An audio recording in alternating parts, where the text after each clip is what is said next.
अध्यक्ष पद पे हूँ मैं, सरकार में अच्छा रुतबा रखता हूँ। मैं तेरी एक टांग और एक हाथ तोड़ दूंगा। सबसे पहले उन्होंने जी कानगो साहब को मारा। उन्होंने पहले बोला कि अंदर चलो, उनकी मंशा थी कमरे में अंदर ले जाके मारने की। हमने कहा हमने अंदर नहीं आना। खेखराम ने मेरे को आके इतने बड़े डंडे से बहुत मारा, मेरे सिर में मारा, मेरे टांगों में मारा, हाथों में मारा। मेरे को मार ही रहे थे कि एक मालगाड़ी आई और मैं मालगाड़ी में अपने बचाव के लिए उस मालगाड़ी में चढ़ गया। उन्होंने मालगाड़ी का गिराव भी किया और मैं बड़ी मुश्किल से वहाँ के आया हूँ। ये कहा कि मैं बहुत रुतबा रखता हूँ, मैं तेरे को और तेरे परिवार को छोड़ूंगा नहीं। और उन्होंने मेरे को जान से मारने की धमकी दी है। स्थानीय रावगी के प्रधान मानचंद जी भी थे, प्रधान लालचंद जी थे, चमनलाल नंबरदार जी भी थे। उन्होंने बचाने की भी कोशिश नहीं की। जिला कुल्लू की मनाली विधानसभा के तहत आने वाली राऊंगी पंचायत में जमीन की निशानदेही करने पहुंची राजस्व विभाग की टीम पर मारपीट करने का मामला सामने आया है। तो वहीं इस मारपीट में पटवारी भोप सिंह गंभीर रूप से घायल हुए हैं। पटवारी को इलाज के लिए ढालपुर अस्पताल में भर्ती किया गया है, जहां पर डॉक्टर के द्वारा उनका इलाज किया जा रहा है। मारपीट की सूचना मिलती ही कुल्लू पुलिस की टीम मौके पर पहुंची और अब घायल पटवारी के बयान दर्ज कर पुलिस के द्वारा आगामी कार्रवाई की जा रही है। राजस्व विभाग में तैनात पटवारी भोप सिंह ने बताया कि राऊंगी पंचायत के एक व्यक्ति के द्वारा शिकायत दी गई थी कि बीडीसी नगर के अध्यक्ष खेखराम के द्वारा सरकारी भूमि पर अतिक्रमण किया गया है। वैसे में नायब तहसीलदार के द्वारा सरकारी भूमि की निशानदेही के लिए ऑर्डर निकाले गए। जब वह अपने अन्य अधिकारियों के साथ मौके पर पहुंचे तो बीडीसी के अध्यक्ष खेखराम ने उन्हें कहा कि पहले वह उनका इंतजार करे और उसके बाद निशानदेही का कार्य शुरू करे। ऐसे में जब खेखराम मौके पर पहुंचा तो उसने अपने राजनीतिक रुतबे का उन्हें दबाव दिया और कहा कि अगर उन्होंने इस मामले में कार्रवाई की तो उन्हें जान से मार दिया जाएगा। लेकिन जब पटवारी भोप सिंह अपनी टीम के साथ जमीन की निशानदेही का कार्य शुरू करने लगे तो पहले खेखराम ने कानगो के साथ मारपीट की। जब पटवारी भोप सिंह भी बीच बचाव करने के लिए पहुंचा तो खेखराम ने उन पर भी हमला किया। ऐसे में वह किसी तरह से जान बचाकर मौके से भागे, लेकिन खेखराम के द्वारा उन्हें गंभीर रूप से भी घायल किया गया है। उन्होंने कहा कि खेखराम ने उन्हें जान से मारने की धमकी भी दी है और कहा है कि वह राजनीति में अच्छा रुतबा रखते हैं। ऐसे में अब उन्हें अपनी जान का भी खतरा बना हुआ है। उन्होंने पुलिस प्रशासन से भी मांग रखी कि आरोपी खेखराम पर जल्द से जल्द कड़ी कानूनी कार्रवाई अमल में लाई जाए।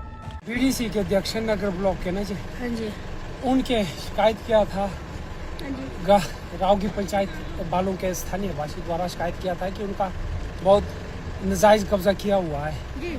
उसके रिगार्डिंग जी आज हम गए थे अपने माननीय नायब तहसीलदार साहब के ऑर्डर के तहत डिमार्केशन करने ना जी, अपने गिरदावर कानगो जी के साथ। वहाँ पे मेरे साथ 2 पुलिसकर्मी भी थे, पीडब्ल्यू विभाग से भी थे और रावगी पंचायत के प्रधान भी थे, उप प्रधान भी थे और फाटी का इसके नंबरदार श्री चमनलाल जी भी थे और जो वर्तमान में उप प्रधान भी है जी गार पंचायत के ना जी चमनलाल। तो वहाँ पे सुबह हमें जब डिमार्केशन की, खेखराम जी ने मेरे को फ़ोन किया लगभग 11:30 बजे के आसपास कि मेरा वेट करो, मैं आ रहा हूँ, फिर आप लोगों ने डिमार्केशन शुरू करना। जब वो आए उन्होंने पहले बोला कि अंदर चलो, उनकी मंशा थी कमरे में अंदर ले जाके मारने की। हमने कहा हमने अंदर नहीं आना। उन्होंने सबसे पहले ये बोला कि सरकार में जो है अध्यक्ष पद पे हूँ मैं, सरकार में अच्छा रुतबा रखता हूँ, मैं तेरी एक टांग और एक हाथ तोड़ दूंगा। और सबसे पहले उन्होंने जी कानगो साहब को मारा।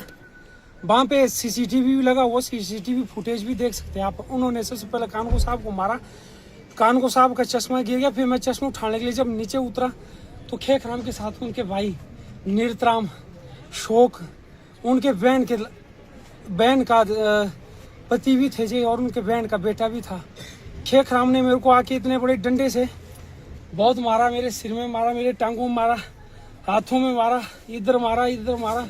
मेरे साथ थे 2 पुलिसकर्मी, एक महिला पुलिसकर्मी थे, एक जेंट्स पुलिसकर्मी थे। उन्होंने मेरे को बचाने की बहुत कोशिश की और जो महिला पुलिसकर्मी थे उन्होंने कोई उतना बचाव करने की कोशिश नहीं की, पर जो पुलिसकर्मी थे उन्होंने बहुत बचाया। और वो मारते मारते उन्होंने काफी मारा, मैं काफी बचाव के लिए बोलता रहा। वहां पर स्थानीय रावगी के प्रधान मानचंद जी भी थे, प्रधान लालचंद जी थे, चमनलाल नंबरदार जी भी थे। उन्होंने बचाने की भी कोशिश नहीं की और वो मेरे को मारते रहे। कुछ अरसे बाद 10-1 मिनट बाद वो मेरे को मार ही रहे थे कि एक मालगाड़ी आई और मैं मालगाड़ी में अपने बचाव के लिए उस मालगाड़ी में चढ़ गया। उन्होंने मालगाड़ी का गिराव भी किया और उस मालगाड़ी की चाबी भी उन्होंने, जो ड्राइवर था, उसकी चाबी छीन ली। फिर बड़ी मुश्किल से मैं वहाँ से मालगाड़ी में भाग गया। मेरे जूते जाते मेरा जो रिकॉर्ड था, जो राजस्व रिकॉर्ड था, लट्ठा जमाबंदी और मेरी गाड़ी भी वहीं पे है और मैं बड़ी मुश्किल से वहाँ के आया हूँ। फिर उन्होंने यह कहा कि मैं बहुत रुतबा रखता हूँ, मैं तेरे को छोड़ूंगा नहीं और तेरे को और तेरे परिवार को छोड़ूंगा नहीं। और उन्होंने मेरे को जान से मारने की धमकी दी है और मेरी आप लोगों के माध्यम से विनम्र गुजारिश है कि मेरे को न्याय दिया जाए और मेरी सुरक्षा मुहैया करवाई जाए। इस टाइम में ज़्यादा बोलने के उसमें नहीं हूँ। मेरे को बहुत दर्द तकलीफ हो रहा है। लाइव टाइम्स टीवी के लिए कुल्लू से मनीष ठाकुर की रिपोर्ट। त्योहार के इस सुहाने सीजन में गोयल मोटर्स नेटवर्क की सोलन और शिमला स्थित नेक्सा शोरूम में पाई इंडिया की सबसे पसंदीदा गाड़ियों पर खास ऑफर। इग्निस, बिलेनो, फ्रॉन्स, जिम्नी और ग्रैंड विटारा जैसी शानदार गाड़ियों को खरीदने का साल का सबसे बेहतर वक्त। नेक्सा का खास ब्लैक एडिशन उपलब्ध है। सभी तरह की गाड़ियों से एक्सचेंज और अपग्रेड ऑफर भी। तो देर किस बात की, आज ही सोलन या शिमला में गोयल मोटर्स के नेक्सा शोरूम में पधारे और पाए कार खरीदारी का एक कभी ना भूलने वाला सुखद अनुभव।